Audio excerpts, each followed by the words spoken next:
Değerli izləyicilər, videonu bəyənib kanala abunə olun ki, hər kəs son xəbərlərdən anında məlumatlansın.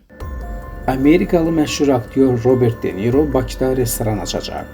Xəbər verilir ki, bu barədə xalq artisti Emin Ağalov məlumat yayıb. O, Nobu Matsushika, Roberto De Niro və Mayro Teporian tərəfindən təsis edilmiş brendin Azərbaycanın və Montenegronun ən məşhur kurort yerlərində fəaliyyətə başladığını açıqlayıb. Novo brendi 80 otaqlı mehmanxana və 100 yaşayış binası, o cümlədən brendin özünə məxsus üslubunda 5 villadan ibarət olacaq.